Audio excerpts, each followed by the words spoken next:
All right, so we have a lot to cover today. And the first thing we're going to do is we're going to start with the next step with those drum loops that I gave you. Okay, and we're going to work on those in a different way today. So let's do this.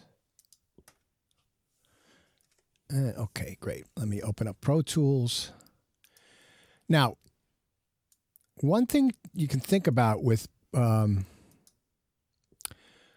those drum loops, and we talked a little bit about the waveform and what the waveform looks like, is that every transient, which is where that you can see the waveform spikes and gets bigger, that's a different instrument typically in a drum loop. Right? So what we're going to learn to do today is we're going to learn to edit those and then recompile them into new drum loops, which I think will be kind of cool.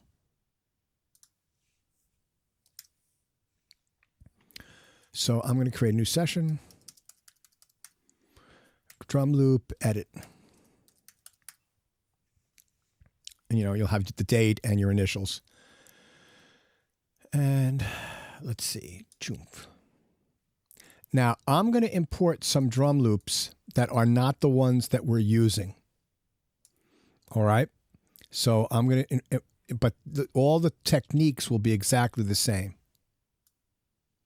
So I'm going to import some audio, right? Or it's Command Shift and the letter I, like interesting.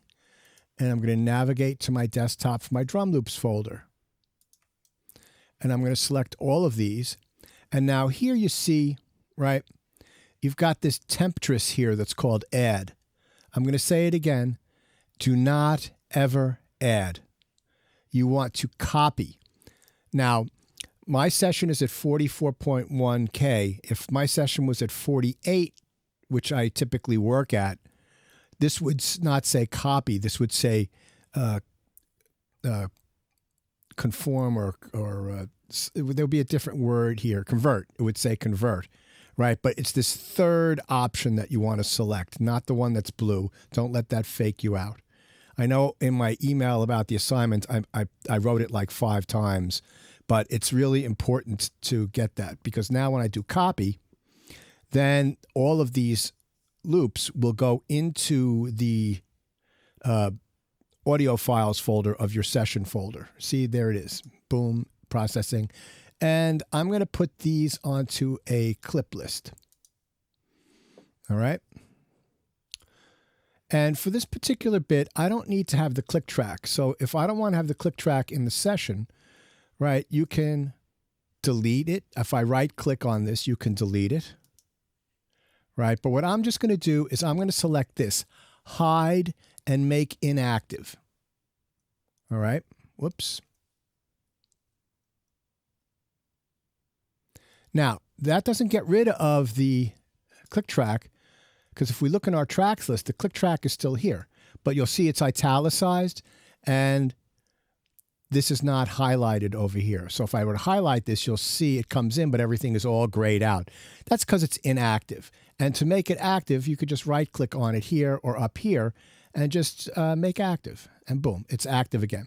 Now, what's really important about hiding and making something inactive or learning how to make something inactive is that let's say you're working with a large template and you're composing something and your laptop, like let's say you've got 50 instruments and you're in your template and you're composing a film, say, and your little laptop computer is starting to crap out on you because you've got so many instrument tracks settled up.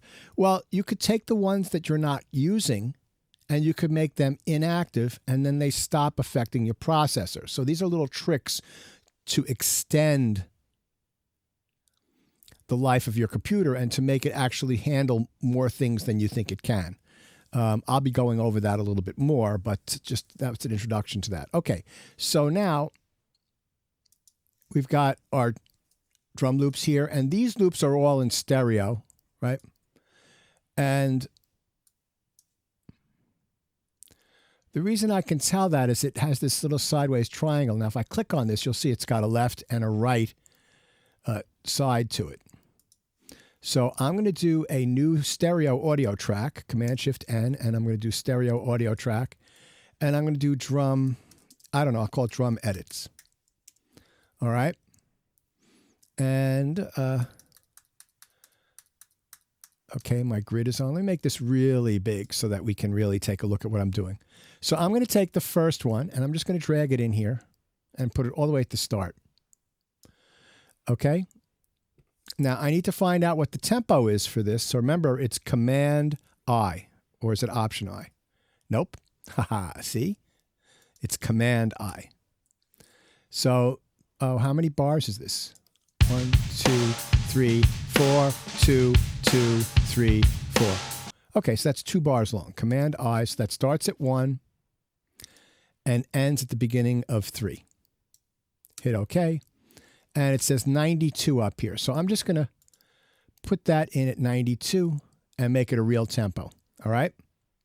Now, if you'll notice here, the waveforms aren't very high, even though it's a pretty loud file. So if you go over here and you show the zoom controls, these are the zoom controls here, right? You can use this first one here to change the size of this so it makes it easier for you to see. So if I go 1, 2 clicks, that's great. I can make it smaller, right? You can make it so that it's almost all colored in, but that's useless. You want to make your audio files look something like they sound, you know? So that's a pretty good deal. So I'm going to 1,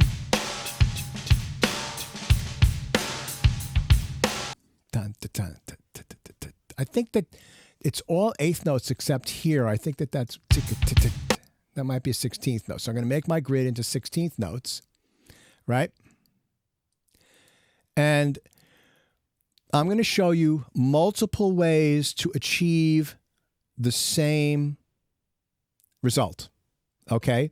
The result is I want to take every one of these transient things and make it into a separate audio clip that we can reorder into a new drum performance.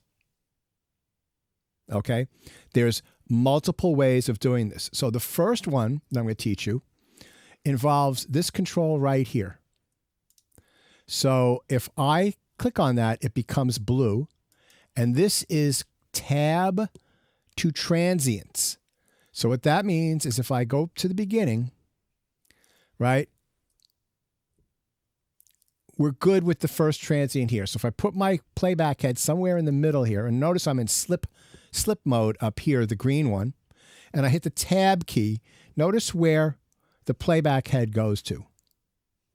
It goes to what it thinks is the next transient, right? If I hit it again, it goes all the way to the beginning here. So you have to decide if this transient is something that you want. I'm going to separate it, and the command for that is Command-E. Hit tab again, and it goes to the next one, Command-E. Hit tab again, and this time it goes all the way to the next big hit, Command-E. Do it again, and it goes there, right? And you just go all the way through.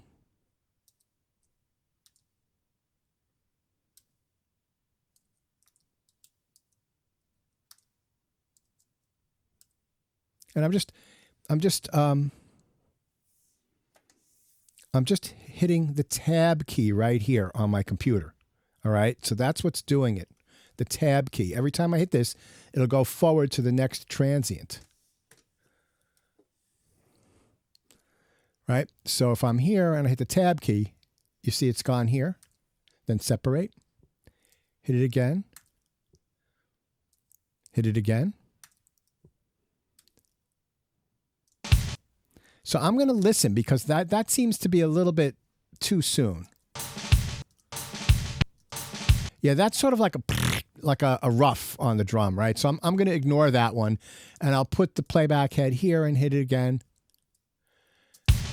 And then again.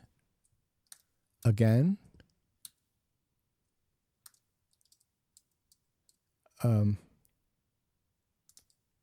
do it again. Sorry, I'm getting a little confused. Hit it again. And every time I go to a transient, so here I'm going to have 4. I've got this one here, this one, and then this one. So tab, tab, tab, tab, tab. Tab. Is there another one?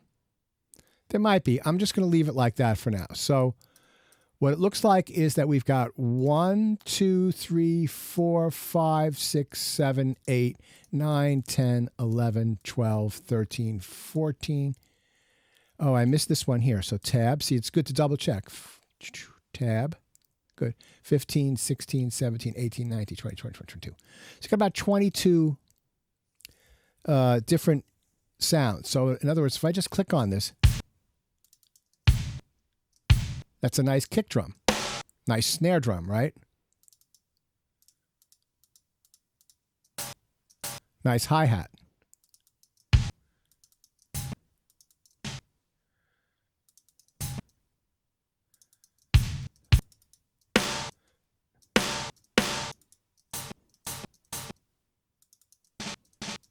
It's sort of like a rough. Yeah, so that's nothing there. So, you know, if you want to, I think that this should all be one bit. So there is an edit thing that's called heel separation, right? So that's Command and the letter H, and that'll fix that. So Command H, and see that it heals that separation.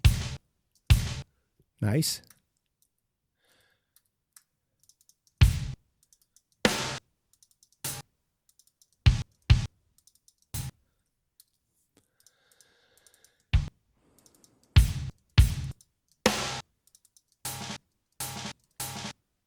All right, so now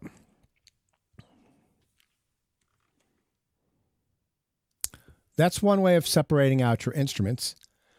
Let me take this same bit here, and I'm going to leave that and drag it so that it's now at the beginning of measure 3, right? What you can do is you can go to the edit window, and you see there's something here called separate clip.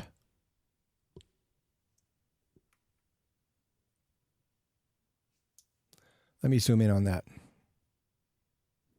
Right, separate clip, and you're going to go at transients. And then here is something that you could play around with. I might make like a couple of milliseconds before. And this one, see, it does it automatically for you.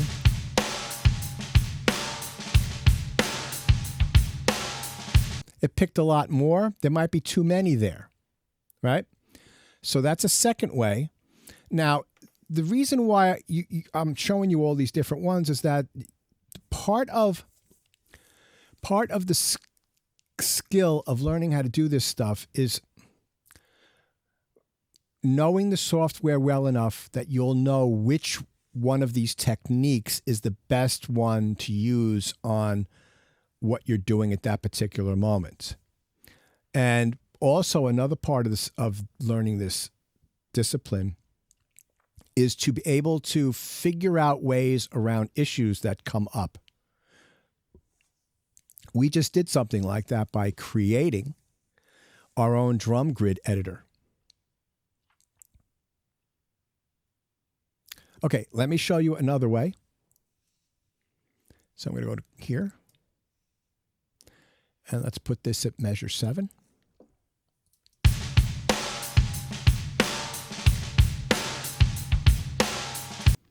Okay, so there's something called, in the event operations, called Beat Detective, right? You can also get to Beat Detective by doing Command and 8 on the numeric keyboard if you have that. If you don't have that, then you'll have to do it manually, which is not a problem. But there, you know, you just go here and you do Beat Detective. All right, so Beat Detective is something that we're going to be using a lot of And so the operation is going to be on audio. You could also do it on MIDI, but right now we're going to do it on auto. And what we want to do is, well, you've got all of these different functions, right? So we're going to do clip separation. I'll go over most of these. There's some of these that we won't be using, but right now we're going to do clip separation. And we're pretty sure that this contains 16th notes. Right? You make sure that it's capturing the start and end bar. So this starts at measure 7 and ends at the beginning of measure 9. Capture selection. And it's not a triplet, it's just 16th notes. And then right here, right, you're going to use normal for this because it's not a collection of different audio clips, but it's just you're going to select normal. This is the basic way to use this. Your analysis, you're going to go to enhanced resolution. Whatever this says, you're going to want to go to enhanced resolution. And you're going to make it subbeats because there are 16th notes in this, right? If you just wanted to cut out at the beginning of every bar, it can do that. Or if you just wanted to do quarter notes, it could do that. But we want to go to the subbeats. We want to figure out, where the transients are, whether it's on a beat, whether it's an 8th note, or whether it's a 16th note, the subdivision. And we can play around with that depending upon the sensitivity. So then once you've got this set up, you're going to click Analyze. And nothing's going to happen, right? It doesn't look any different. But watch what happens. Let's see. Let's put this right here. When I take this sensitivity and I start moving it to the right, you watch what happens here. You seeing those purple lines? See how many of them there are? Now, there's too many. You'll see that everything is cut up. What you want to do is find that happy medium between too few, which is that, and too many, which is that. You've got a couple of extra here. You've got all sorts of stuff. And then you just back off until you just get so that looks pretty good. Now, the next thing to do is to double check, right? These all, because this is a drum, these all look very, very good. They're like right on the transient, because you can use the grabber tool and you can move these things around. See that? You can move them around, but we're going to just leave them where they were. So in other words, if this ended up looking like this, you could adjust that with the grabber tool and just move it so that visually you can fix it, because sometimes it makes errors. There are things that confuse it, right? So I'm just double checking that all these look like they're right on the transient.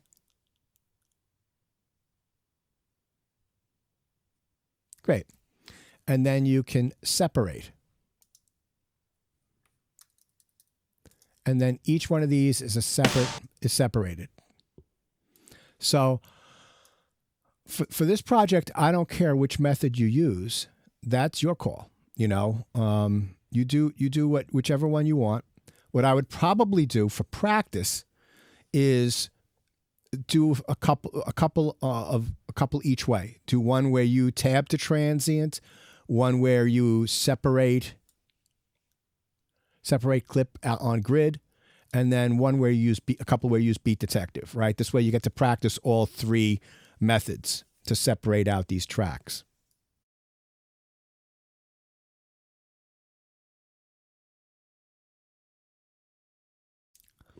Okay, so I don't need all these right now because I have my first one, so I'm just going to delete that.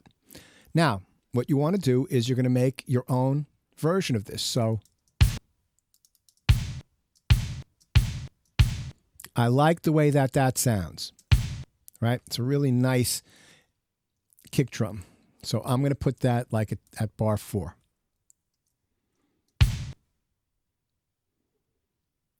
So that takes up about almost, it takes up almost an eighth note. So I need a second eighth note for that. So I need to find a hi-hat.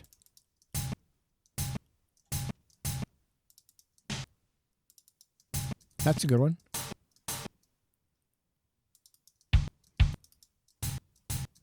I like that one better. So I'm going to copy that. And I'm going to put this here.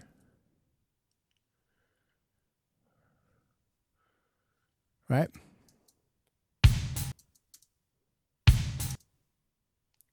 And then there was a short kick drum, which is that here. Right there, right? That's only a 16th note-ish. I'm going to put that here. And I need a snare drum for beat 2. That's a pretty good one. Now, there's going to be a problem with this. You see how there's blank space between these, right? I'll show you how to fix that, all right?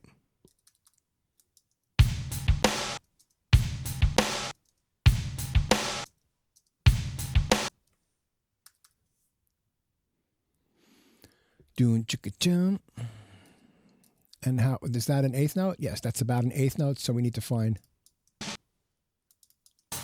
I like these two here. Paste them there.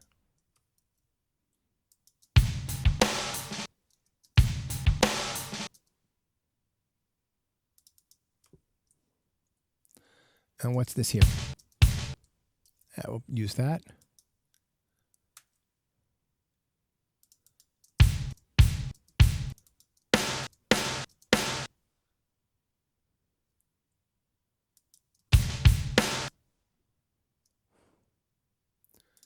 What if I did boom? Let's see if I did this here. Where's that short one again? That's right here.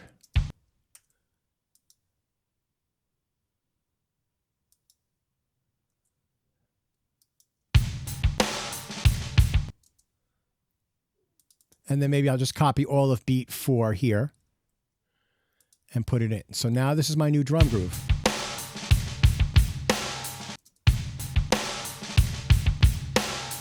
Nope. Wait, there's something I don't like there. Let's see. Oh, I see. Okay. This needs to go right here. And this needs to be deleted. Right? Okay.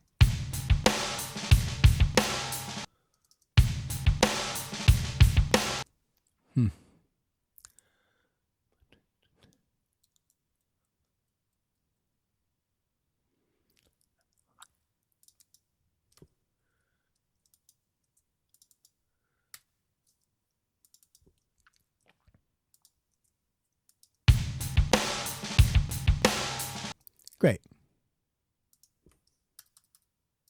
All right, so I've got some extra stuff here that I don't need. So I'm just cleaning this up, right?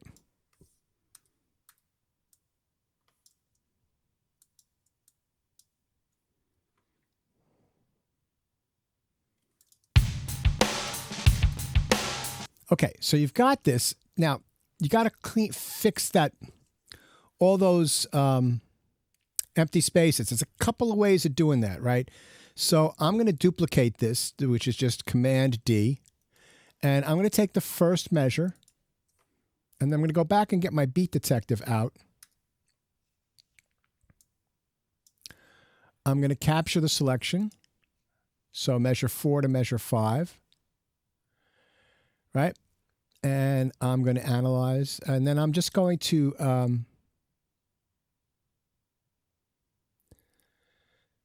go to Edit Smoothing. Right? So I'm going to do Fill and Crossfade. And then that fixes everything. You'll see that there are these fades with crossfading. So now that should sound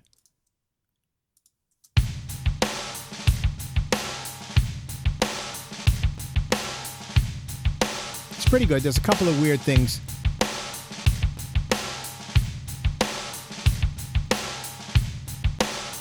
Now, the other thing you can do is you can select all of this and hit the letter F.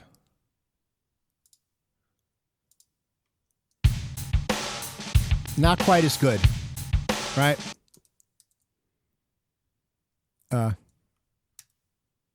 So let's do this. And let's capture the selection and let's edit smoothing.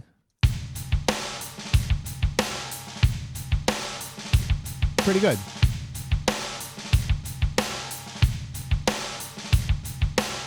Yeah, that's pretty good. Right? That's that one. And that's as compared to the beginning. The beginning is a 2-bar phrase, right? And I've made it into this.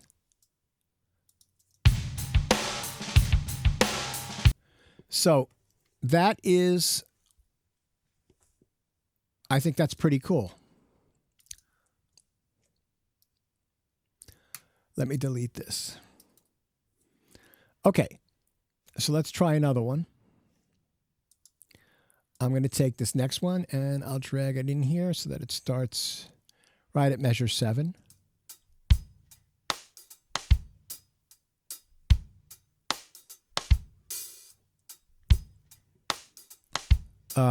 You know, like a slow jam, right? So somebody answer or type in what's the first thing I'm going to do.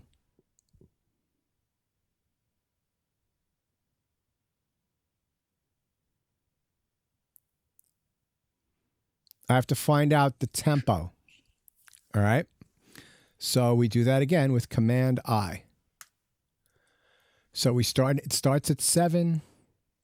It's 2 bars. It should end at the beginning of 9. Boom. So this is 75 beats a minute. So I'm going to make that permanent by clicking here and just 75, hitting in, and now that's 75. You see, it's dark as before it was highlighted. Okay, so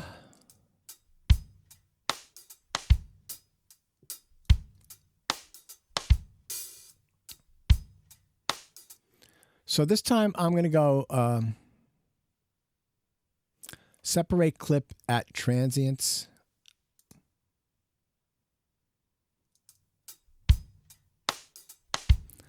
Yeah, every one of those instruments. So this one is pretty clear. It's very clear as to you know where all the hits are, because there's no. It's a very clean sound. There's not a lot of instruments happening at the same time. There's not a lot of processing. Right, this other loop here, you know, it's really processed, right? Those of you that have taken digital recording and comp 2 this semester, remember how I taught you guys, we worked on making the drums really trashy with compression and how that made the snare drum last longer and things like that. They're doing that, and they're also adding that non-linear reverb on the snare drum, which makes it even sound big. So they're combining all that stuff with a lot of compression. And that's how that really, you know, hard-edged, trashy sound. But this is very clean by comparison.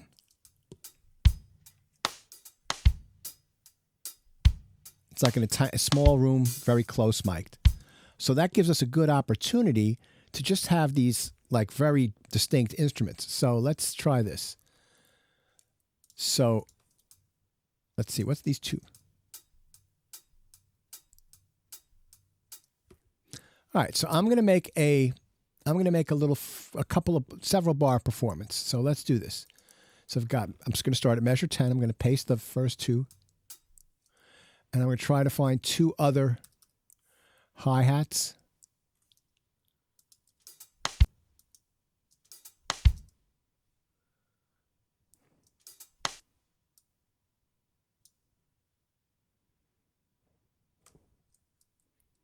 So that was on 240, right? So I got to paste that here.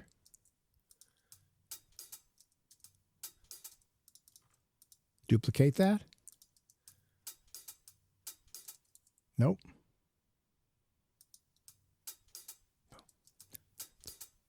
Oh, I see. Right. Okay. So if I go from 240 here and then paste that here, that should be better. Okay, and then I can duplicate this, right? Whoops. So that's 2 beats, and this is my whole measure now. It's just... Okay, I want to find just a snare drum. A snare drum here. I like this snare drum here because it's on the last 16th, right? So I'm actually going to copy in grid because I want to keep the feel. So I'm going to paste that right here, and let's see.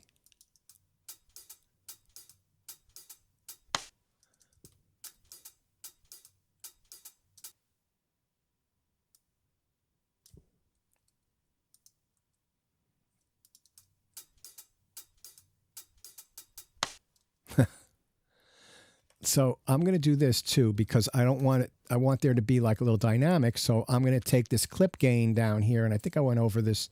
If I didn't go over this last week with you guys, at the bottom of each one of these clips is a little fader with a number. That's the volume of each one of these clips.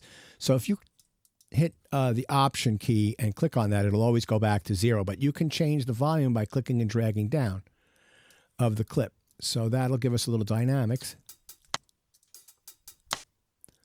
And then maybe this one will be just a little softer.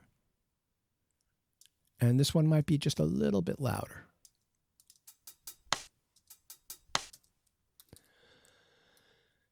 Okay, great. So now what do I want?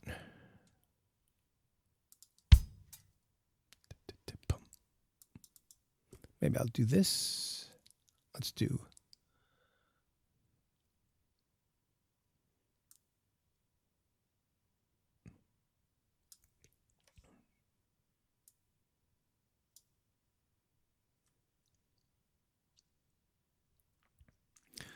So that's interesting because this whole bit used to start on beat 2, but now I'm displacing it and making it start on beat 1, right? I'm doing rhythmic displacement. So let's see what we've got now. Oh, and that's not what I want. I want that to go here. All right, let's try this.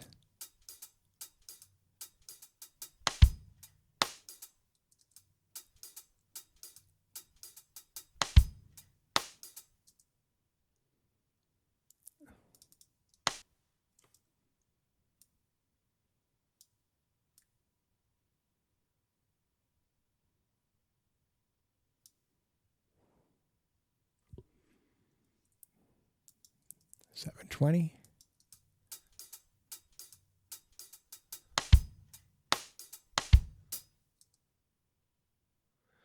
And then let's see, what do I want?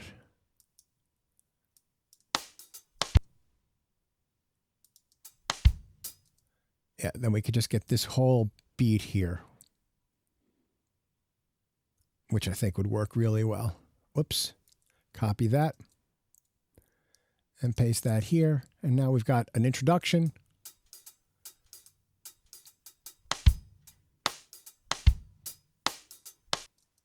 And then, we can duplicate this. And now we've got a 4-bar phrase, and maybe we'll just...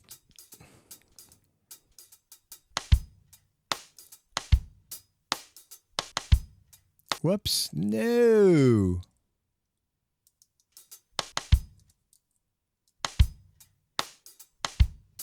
Oh, I see. I copied from the wrong spot. Whoops, excuse me.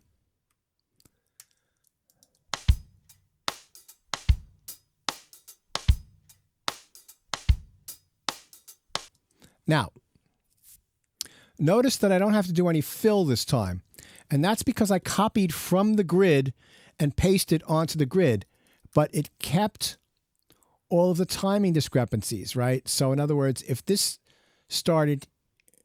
one here starts between the grid. So I left it there. So we get the timing. So these are 2 different ways of going about things, right? You can copy each one of those clips and paste it. Then you have to do a crossfade. This way, when you copy from the grid subdivisions, you're sort of keeping the feel, the original feel.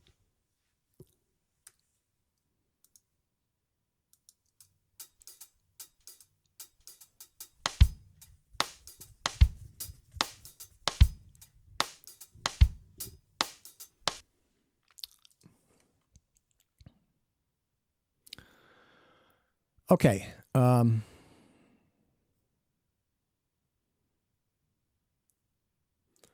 right, let's take a look at another one.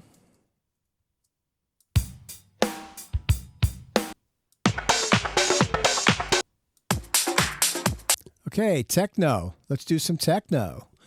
Yeah, we're down at the club.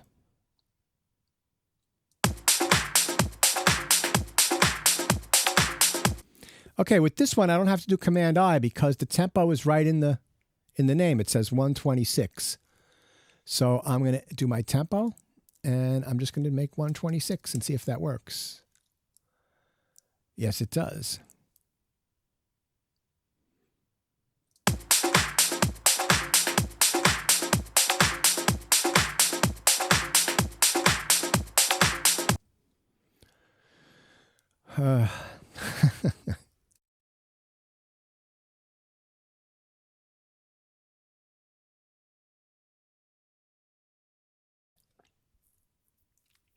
Okay, pay attention, right? We're going to start the same, and then we're going to do some different stuff. We're going to process the drum hits and change them. So I'm going to start to introduce you to something that you don't have to use on the assignment, but you are going to have to use on the final project. So let me, see how you can show you how you can enhance this kind of a drum thingy.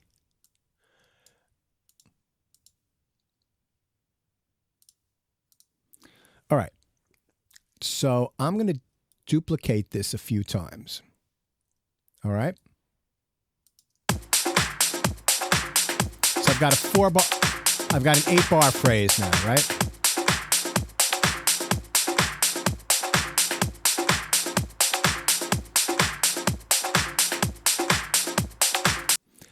Okay, so what I'm going to do is I'm going to take this whole bit, right? And we'll do our beat detective. We're going to capture the selection.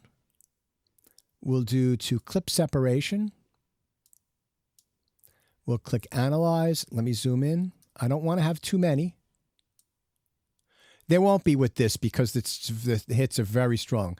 So you see how this is not enough because I haven't gotten these two yet.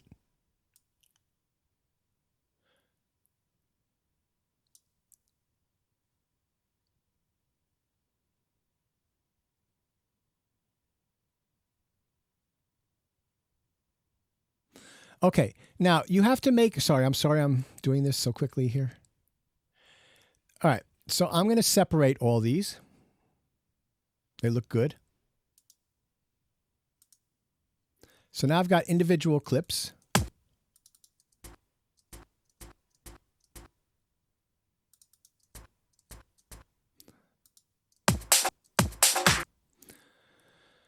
I don't know if I want these to be two separate bits, right? So now that I've heard it, so I'm going to do heal separate. I'm going to heal that. Oh, and also you close this out when you're done. This one we don't need to do any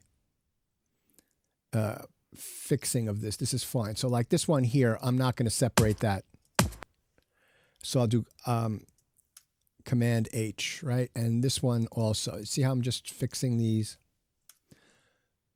So wait, hold on a second. 1, 2, 3, 4. So that's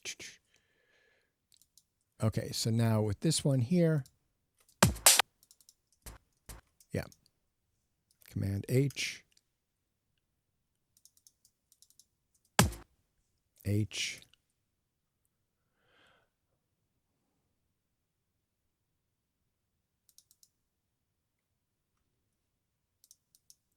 Okay, so this is 2 bars that I really like. So let me duplicate this 3 times. So that gives me my 8 bars where I've got things separated out the way I want them to.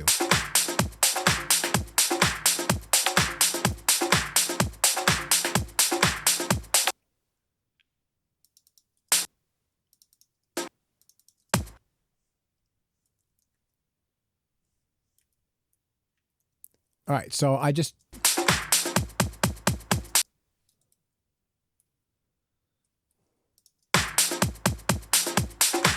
Right, so the way I did that was...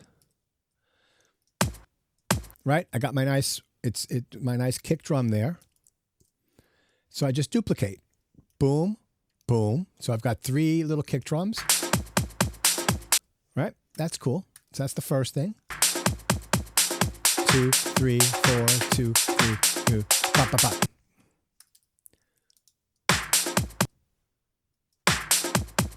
One. Okay, let me go here. 1, 3.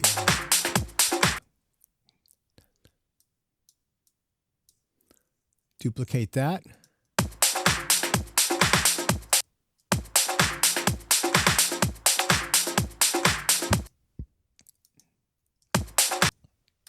I'm losing where I am in the bar. Hold on a second, because it all sounds the same. I don't know whether I'm on beat 1 or beat 3.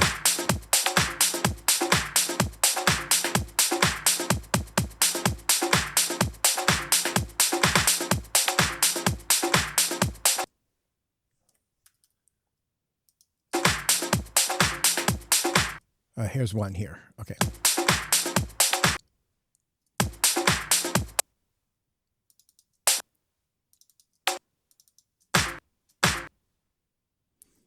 I'm going to duplicate that last bit. So I've got this. Okay. So I want to try something and do a cool effect, right? Right. I'm going to highlight this. And then if we go up here, you see that there's a column called Audiosuite. Okay. Audiosuite. I'm going to click on that. And there's a whole list. You won't have all of these things because you don't have all these plugins. But you'll certainly have this list here, and then you'll have Avid, and there is no Air Audiosuite. But you're going to go to Other, and then you're going to look for something called Reverse, which is right here. Okay? And it brings up this little guy here. And this is we're going to do what's called a destructive process. So it's going to transform. This is a clip. This is not a separate audio recording. It's a clip that's been copied from the original 2-bar loop and just moved here. So when the computer's looking at the hard drive, it's referencing the original 2-bar loop. You haven't actually created a new audio thing. You've just pasted a copy, like a reference of that original file onto this spot. So it's not making a new audio file. It's making something, a clip, which always references the original audio file. And the way you could tell that is when you look here in the clips list, this is the original drum loop here. That's in dark, that's bold, right? Those are bold hieroglyphics there. All of these are the ones that you've edited that are underneath it. They're in sort of like regular type, right? So these are not really actual audio. These are just pointers that reference this in your hard drive, right? These are all just, I guess you could call them pointers that reference the original file that's in your audio files folder, which is on your hard drive. And it tells, Pro Tools tells your computer to just play this portion of that. And if we look here, right, you'll see that it's in order. So that's the first one, second one, third one, and they're notice this is the original name, and this is all these individual clips. And notice, remember how I've taught you guys how to label things? I do that because that's the way that these computer things work, right? When it adds new stuff, these guys labeled this much like I do, the guys that made this. But notice how Pro Tools, right? It adds a dash, doesn't leave a blank space. Computers don't like blank spaces when inside the program. So I'm just when we're naming things, there's a reason why I have you do all these things. It's not just because I'm like a tyrant and a dictator. There's actual real reasons why you do this stuff. Okay, so let's go back to our snare drum here and clap, right? And we highlight this. And this doesn't have any controls. It's either going to you can't adjust any parameters. It's just going to play it from backwards to forward, and it's going to create this will be a new audio file. So you can audition that by pushing this little speaker icon here. And it'll just play it over and over again. So I'm going to render that. Boom. And now if we look here, we have a new file. Drum loop reverse. Notice it's highlighted. It's bold. And then we can take our beginning and we can paste that in the end so that we've got an end hit. Right? And then we've now done a little.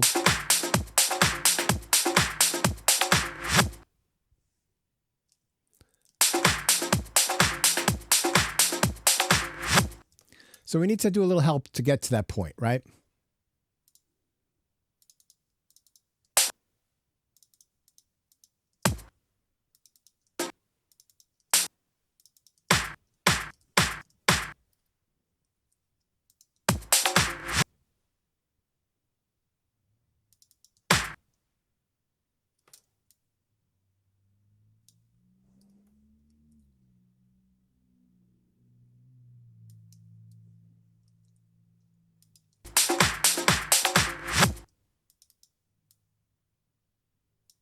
Let's do this.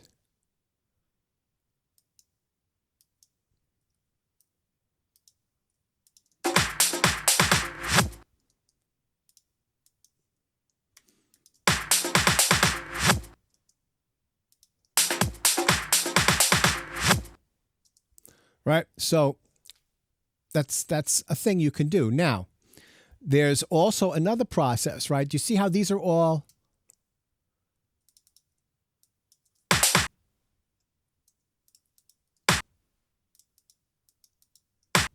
I missed one. So this needs to be this. Okay, so those are exactly the same, right? It's the same clip repeated 4 times.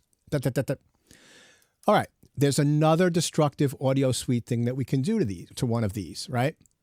So I'm going to highlight the first one, and I'm going to go here. And then I'm just going to go to Avid, and I'm going to look for something that's called pitch. Right? And here it is, pitch 2. And this opens this up, right? Now, this is, we're going to get into this on a much more detailed, and those of you that have taken digital recording and audio too, we've been working with this. So you know already how to utilize this, but we're going to, just for the rest of the people in this class that have not had this yet, I'm just going to do the basic thing that I want you to be able to do. So just remember, this is a stereo plugin, which means it has a left side and a right side. For our purposes, for the first few times you do this until you understand how to use the plugin, you're just going to keep it linked. So in other words, this is linked, that is lit, and so is this. It'll default to that, but just double check that it's linked. Now, you can change. We're not going to worry about these for right now. Just make sure your mix is at 100%. It defaults to that. But we've got coarse tuning, which is in semitones, and then we've got fine tuning, which is in cents. So we're going to just use coarse tuning. And so what I'm going to do is I'm going to drag this to the left, and I'm going to go down 7 semitones, and I'm going to listen. Okay, I'm going to render that. And then I'm going to pick the next one. And this one, maybe I'll just go down 4 semitones. And render that. All right, so now let's take a listen. We may have to do a few other adjustments. All right, so I want this one here to go up as well. So let's get back our plugin. Maybe this one will just go down 2 semitones. And you could also type it in by double-clicking here. -2, enter, and then, whoops, and then hit render. And now we should have like a, right? Pretty cool. So that's another thing that we can do. Now, when you're done with this and you really like it, I don't want you to do this for next week. I want to see all your edits and all of your crossfades and everything. But this is for the future. You can make this into a performance by holding the last one and double clicking at the end, and then just do Option Shift 3. And now you've got one audio file that's your whole performance.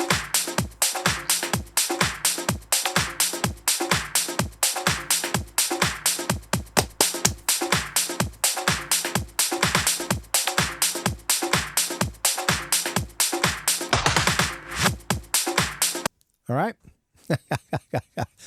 So, this stuff is fun to do. I mean, especially if you've never done it before, the possibilities are limitless. But the thing that's really that I'd like to get at here, the point I'd like to make is that, and again, those of you in digital recording and composition too, I've given you this speech before, but it's very important that you understand some of these techniques, that audio is an object. And there's a whole school of art where creators have gone around and they've collected objects they find in the world.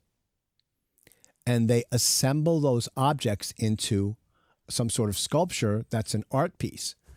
And they also modify those objects. There's plenty of artists that know how to weld, right? They know how to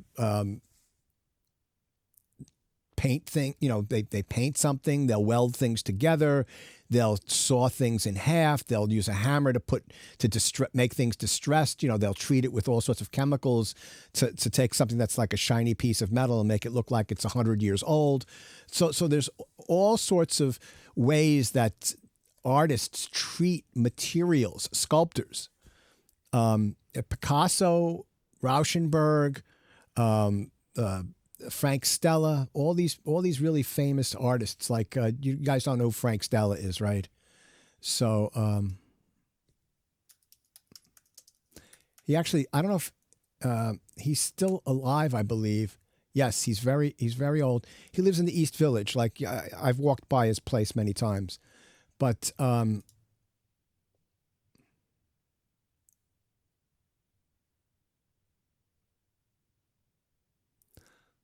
let's look for. So this is his. Okay, so this is some of his work, right?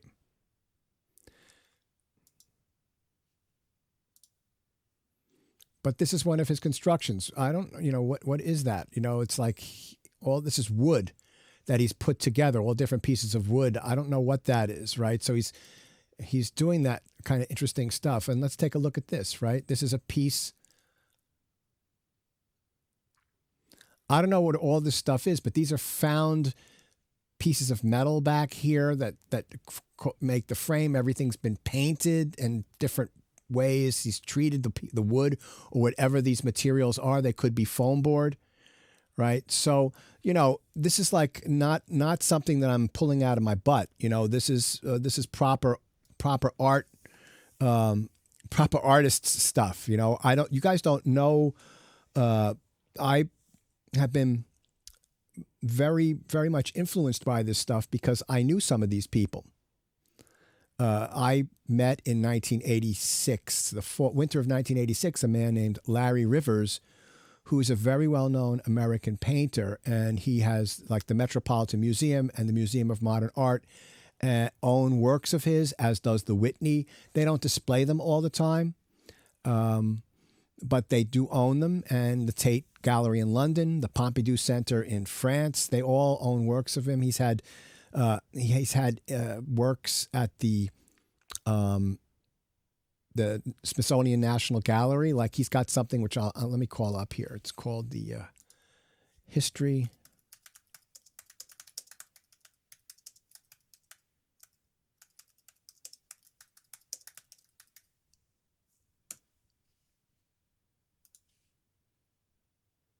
Yeah, there we go.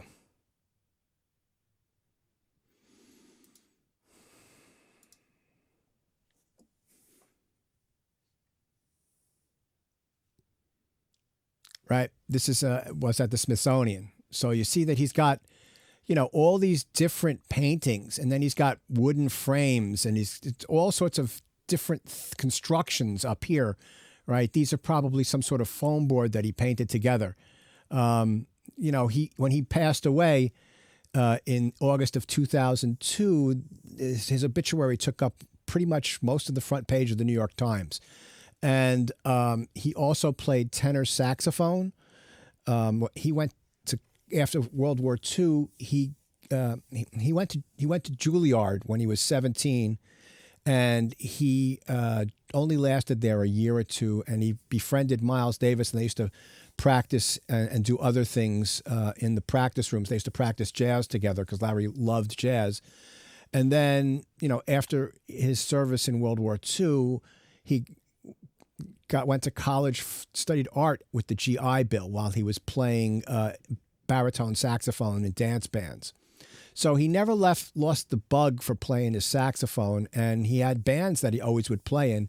And I played in his last group called the Climax Band from 1986 until the last gig we did was about 4 months before he passed. We performed at his daughter's wedding at the National Arts Club down in Gramercy Park. The thing about Larry is that he knew everybody. He was close friends with all the Beats. There's a really famous underground short film called Pull My Daisy that he's in with Jack Kerouac, with Allen Ginsberg, with Gary Orlovsky, who are like the foundational members of the Beat poets and authors. No William Burroughs, but just really interesting stuff. He knew Thelonious Monk. He actually, and it's amazing. We live in the times that we live in now, but when you think about what people were able to do in earlier times, they may not have had all the technology that we have now. But we don't have Thelonious Monk playing at the 5 spot on the Bowery for 4 months, every 5-6 nights a week with John Coltrane on saxophone. He and his painter friends, they work all day on their arts, and then they go and they drink at this place and listen to Thelonious Monk with John Coltrane every night. So he knew those people. He knew authors like Kurt Vonnegut, who I met. He knew other painters like David Hockney, who's a very famous painter. Willem de Kooning. I met a lot of these people, because they would come to hear us play. So it was really an interesting education for me that was so different than anything I had learned, because when you it's one thing to like go to the museum and look at a piece of art. It's one thing to read a book. But like when you're playing a gig with Allen Ginsberg and you're rehearsing with him and he's telling you what his ideas were behind all these things, right? You're listening from the horse's mouth, right? And so we did gigs with Allen Ginsberg. We did gigs with Don Cherry, the trumpet player from Ornette Coleman's group, famous group. So I met all these wild people, and this was like sort of like parallel to me playing on Broadway and doing all the commercial gigs I was doing. And it really, it had an effect on the way I viewed artistic creation, because I saw how a lot of these people, they would do things cross discipline. Larry was a painter. He also played saxophone. Right. Allen Ginsberg was a poet, but he also was an actor of sorts, and he did live performances. Right. So a guy I met named Arnold Weinstein, who was William Bolcom, the famous American composer. He was his librettist for all his operas. Well, Arnold liked to sing and perform like cabaret live, right? So he was like a ham. These people like to do all this stuff, and I got to perform with a lot of these people and meet them, and it just sort of from proximity, opening your mind, opening your ears, and listening to them talk, you can be exposed to a different way of looking at things. And one of the things about this discipline is that it's limited in certain sense by your technical like how powerful your computer is. But it's limitless as to the kinds of things it enables you to be able to create that are different than taking a piece of manuscript paper and writing notes on a paper on a manuscript that somebody else has to play. Now, it's my position that both of these things are equally valid and for a modern musician, both of these things are equally necessary, right? You can't always be relying on somebody else to record yourself. If you like during the pandemic, for example, all my friends that played on Broadway, only a handful of them worked because they had little home bedroom studios in their apartment that, where they've had a bedroom where the sound was, they had made it dead. They had a microphone and audio interface. They knew how to use Logic, or they knew how to use Reaper, or maybe some of them had Pro Tools, whatever. They could get files from people. They could record their parts and they could send it back. I worked, I was unbelievably busy during the pandemic. I didn't stop working. I was teaching, and I had I don't know, 6 or 7 really good TV film projects. I had a mini series for NBC's Peacock streaming service. I had a bunch of films for ESPN. I worked on some stuff for the Kennedy Center Honors. I worked, because I am self-sufficient in a lot of ways. I don't expect any of you to be like that at any point soon. But the more of this stuff you learn, even if you're just a public school teacher, and you end up being a public school teacher after your music schooling or whatever it is you're doing, MIDI, MIDI is used to control the lights for the school for on Broadway, right? So, you might learn how to do stuff that helps the school play. I had a teacher, Julie, Julie Brooklyn, that was her email address. I can't remember her last name. I'm even friends with her on Facebook. But she, she was she taught at a Montessori school in Windsor Terrace in Brooklyn. And, after a month of taking classes, she was making MIDI mock-ups for her chorus because she didn't have an instrumentalist to play with them, right? So she was able to create accompaniments that she could conduct the middle school kids would have something to sing to. So, there's all sorts of uses for this stuff. You just have to figure out how it works for you. So anyway, that's this stuff here. All right. So I'll send you guys an email, and, by next week, by Thursday, I know you're stop school on Wednesday, but if you can get it done earlier, you're going to take some of those, you're going to import all of those drum loops, and then you're going to have to do some of this kind of work to them. And I'll send you a very specific email tomorrow with everything in it for the assignments. And so, graduate students will probably have to do 6 of them, and undergraduates maybe 3 or 4. But, create just little new performances, and you'll have them all on one timeline, just like what we did here today. Okay, any questions on this? And I'll have this video up by Saturday, the review video. Okay. Next, I'm going to save this.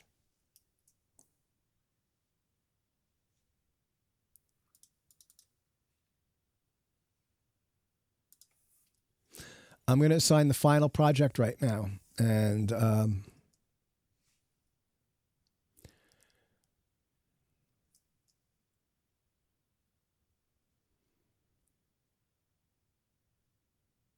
graduate students, you're going to do a remix.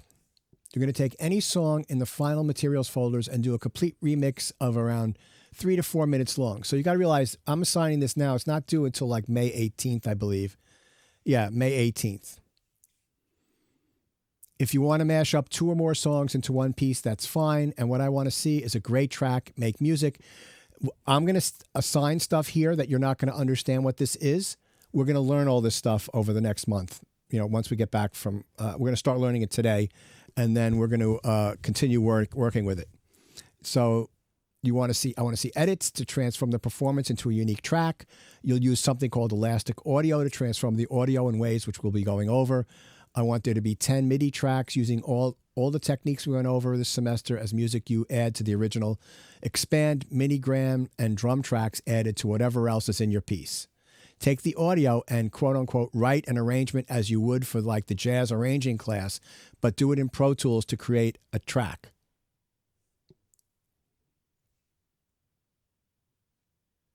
Undergraduates, there's an undergraduate remix folder that's a little bit easier, but you can use the graduate materials. That's your call. It's a shorter, it's less, but it's the same assignment. It's just less tracks and shorter. So all these tracks should be well mixed with panning, automation, and everything else we have gone over or will go over this semester. So, okay, so this is up here. That's up on our OneDrive. I'm going to pop it into the chat right now. Let's do this.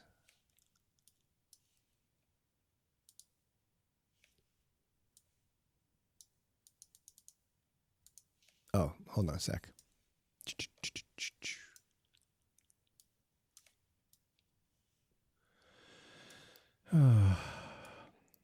Okay, great.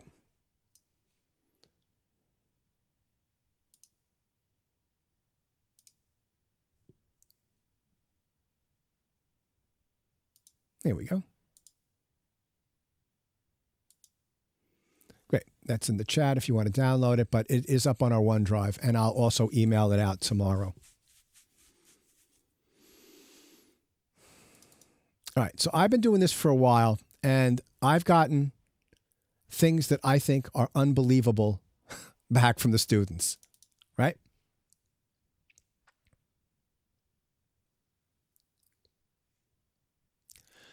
So this is from Claudia. She's in her last semester as an undergraduate. She's in digital recording and comp 2, and she has no musical training at all. All right. So she took recording studio fundamentals, and then she took this class, and then she came up with this piece here. And basically, there are some materials that I have for undergraduate, which are basically Apple loops that you can play around with to create stuff. So let's listen to what she did.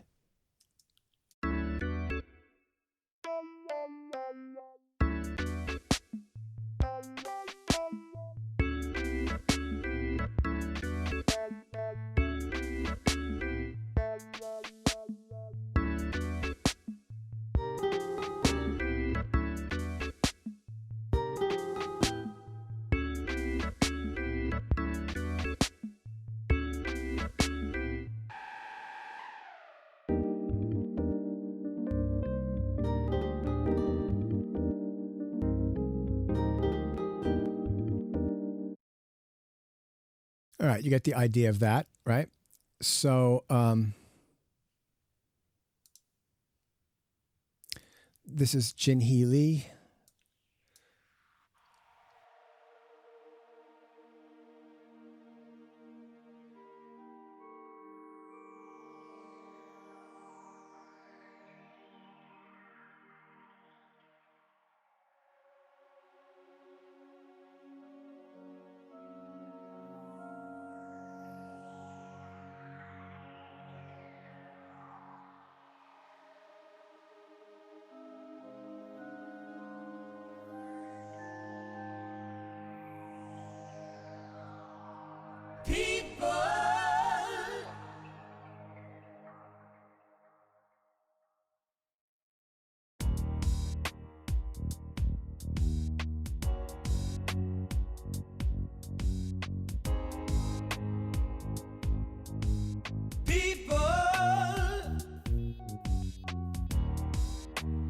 Keep on learning.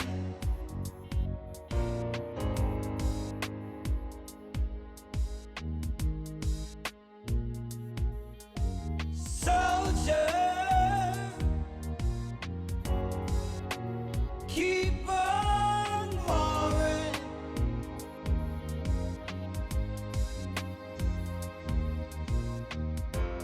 World, keep on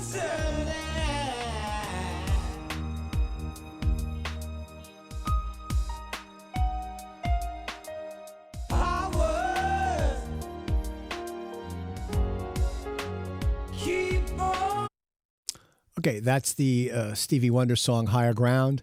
You'd never recognize the accompaniment, but it's just really, really incredibly well done. It's well mixed. It's really well done. It's really good. This is Noam Weissenberg. He was another graduate jazz student, bass player.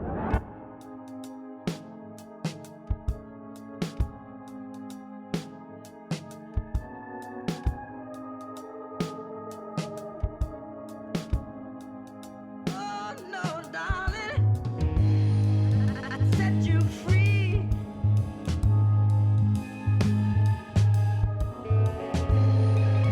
Set you free. Oh no, darling.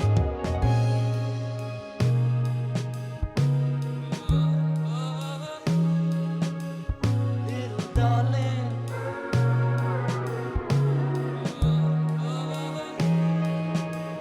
Little darling.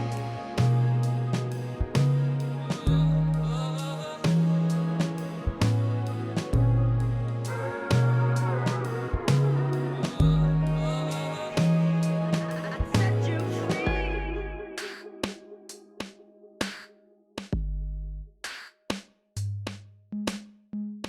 Little darling, it's been a long, cold, lonely winter. Little darling, it feels like years since it's been here. Here comes the sun. Here comes the sun. I say, oh no, darling.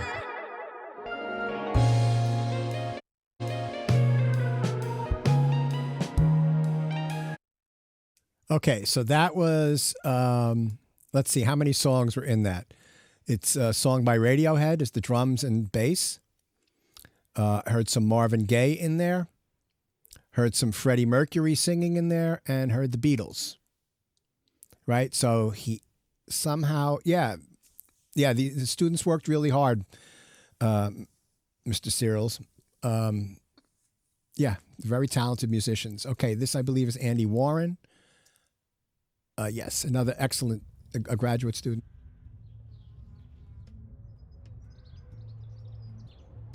Also using the Radiohead tune as the basis.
And again, very well done. There's two more that I want to play for you. This is Sean Fitzpatrick.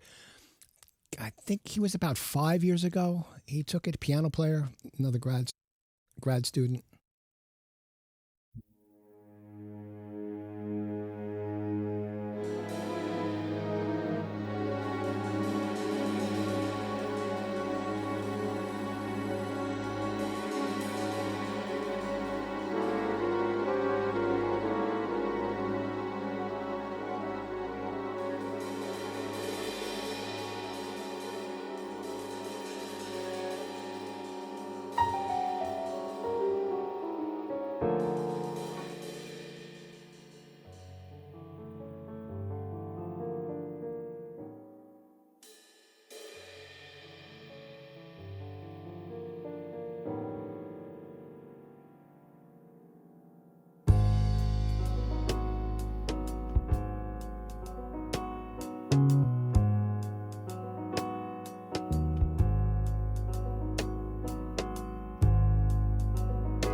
So the drums and the bass are a song by Radiohead, which I have the stems for.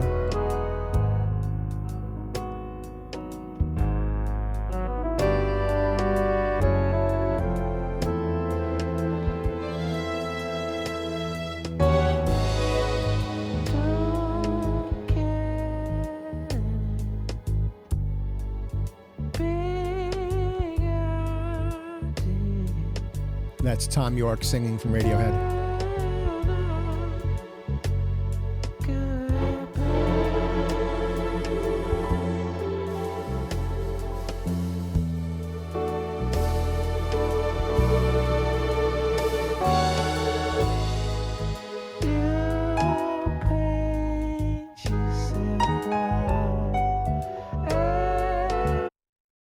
Sounds like something from Herbie Hancock in the 1980s or 70s.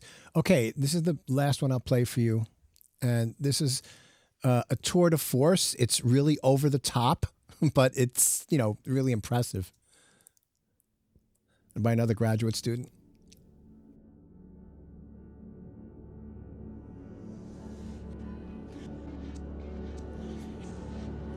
That's the last chord on Sgt. Pepper.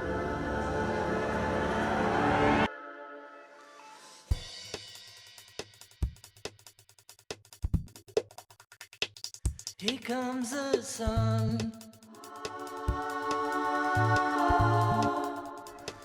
Here comes the sun. It's alright. Here comes the sun. Here comes the sun. It's been a long, cold, lonely winter. Little darling, here comes the sun. It feels like years since it's been here. Here comes the sun. Doo-doo. Here comes the sun. I said, it's alright. Here comes the sun. Here comes the sun. I said, it's alright.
Sun.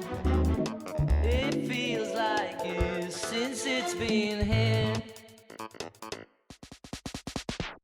Little darling. All right, I think you get the idea.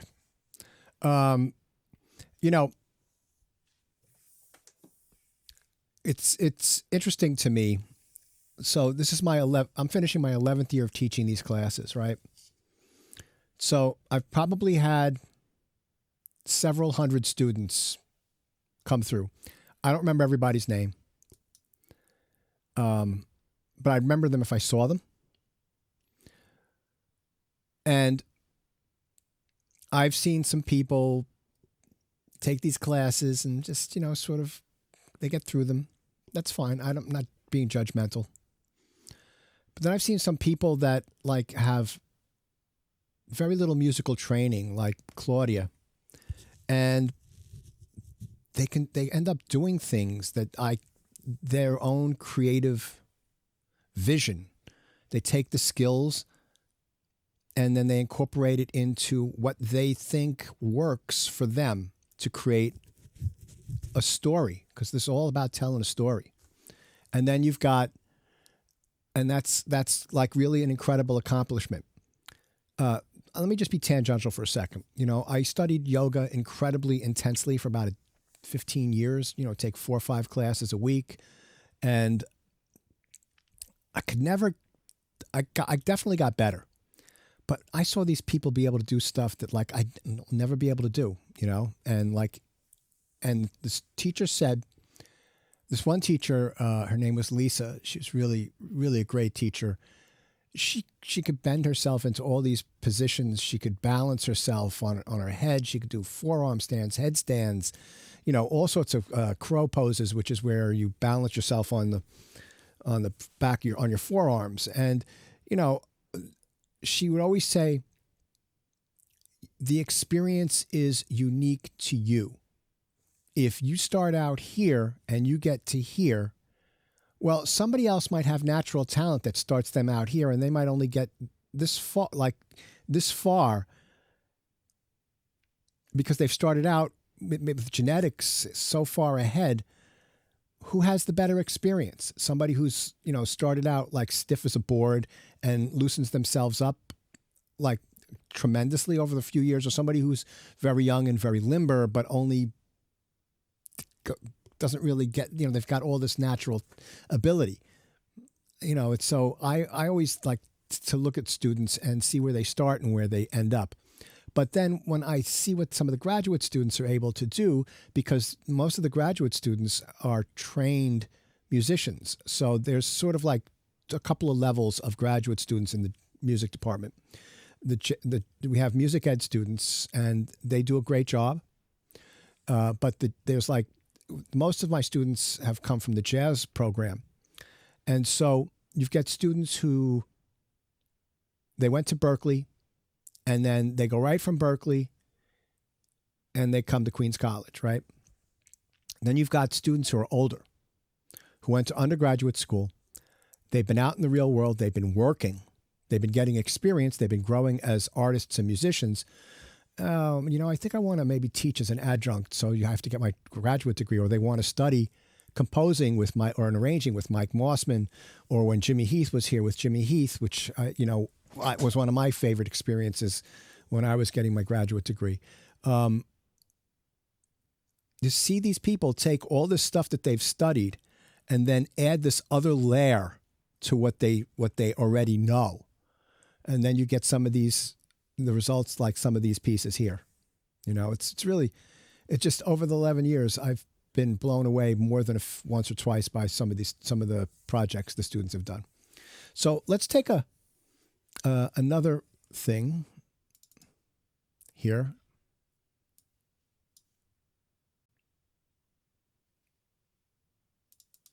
So this is for the undergrads, and like I said, you can use these, and if you want to use some of the other ones, the graduate stuff, you can do that too. It's your call. But there are these things. These all should fit together.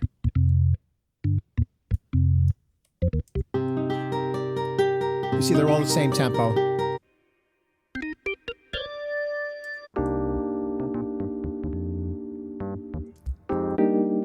So these will be easier. They're all in the same key. They're all in the same tempo. They'll be easier to blend together. And graduate students, if you hear a drum beat or something in here that you want to use, you can use that as well. That's all your call, right? So you could play through all that stuff. Let's see. Graduate students, audio for remixing. Let's unzip this. All right, so I've got all of these different things, right? So I've got, we've heard this before, but I've got Ain't No Mountain High Enough, Marvin Gaye. Listen, baby. Isolated vocal. Ain't no mountain high, ain't no valley low, ain't no river. I've got Tammy Terrell, the female vocal from this. And these will both, if you start these at the same spot, they should line up. Let's see, where Just call my name, I'll be there in a hurry. I've got the bass from that by Jameson. Not the whole thing, just part of it.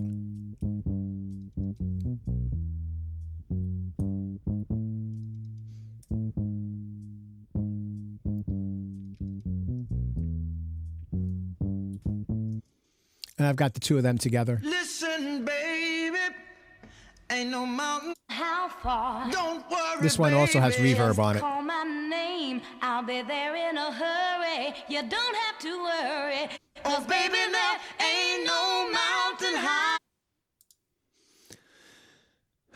I have just the isolated vocals from this. From a Bob Marley song. I wanna love Bob you Marley, the reggae master, one of my favorite and artists. treat you right. I wanna love you every day and every night. We'll be together. Michael Jackson song. So I've got the tempo written in here. So this is Don't Stop Till You Get Enough. Some like 8 bars of the drums, John Robinson. Guitar.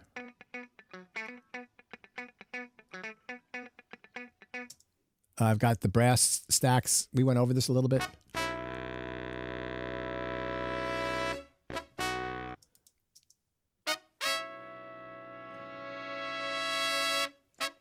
Right. So you could play around with that. I've got Freddie Mercury and Queen. Right, so there's that piano that goes here. Each morning I get up, I die a little. Can barely stand on my feet. Here Comes the Sun, the isolated vocals from that. Darling, it's been a long, cold, lonely winter. Got some Stevie Wonder. Keep on warring. World, keep on turning. 'Cause it won't be too long.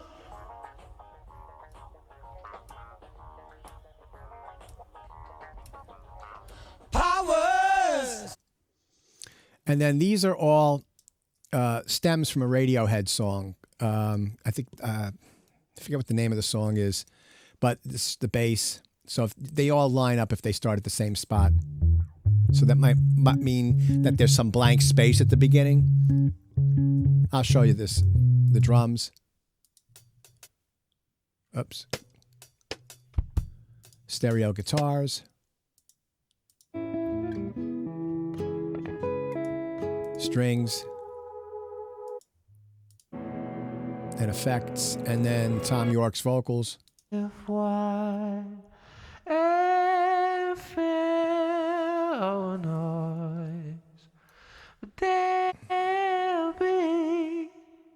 Okay, so let's see how we're going to work with this, right?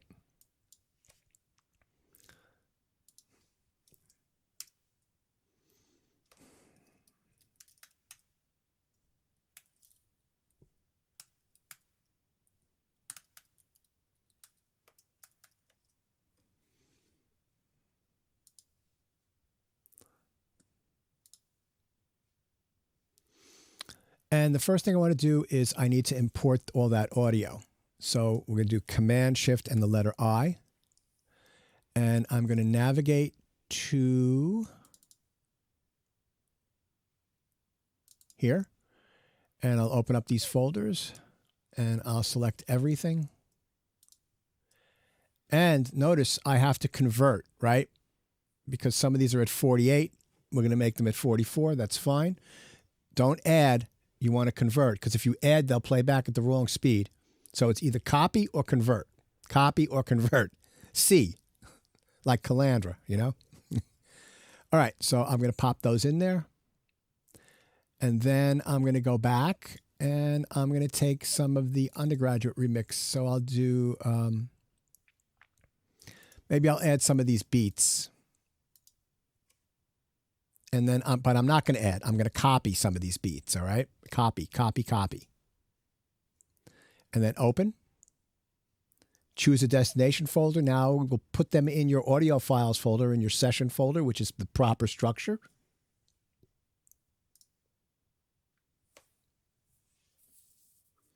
Processing audio, because it has to convert stuff from 48K. It has to downsample it to 44.1. And we're going to put all this stuff in the clips list.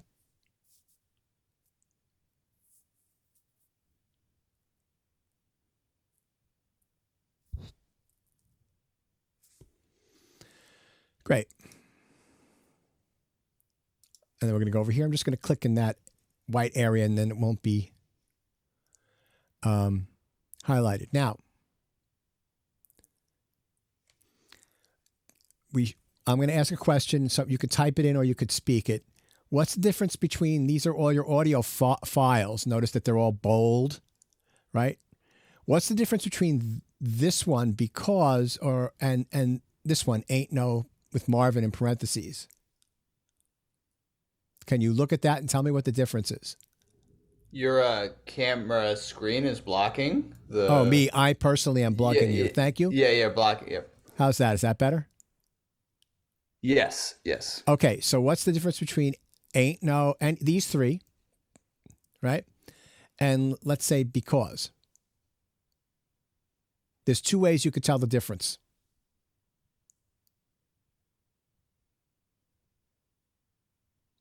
Well, what, in terms of the hieroglyphics here and the images, what's different between this or this and this? There's something missing.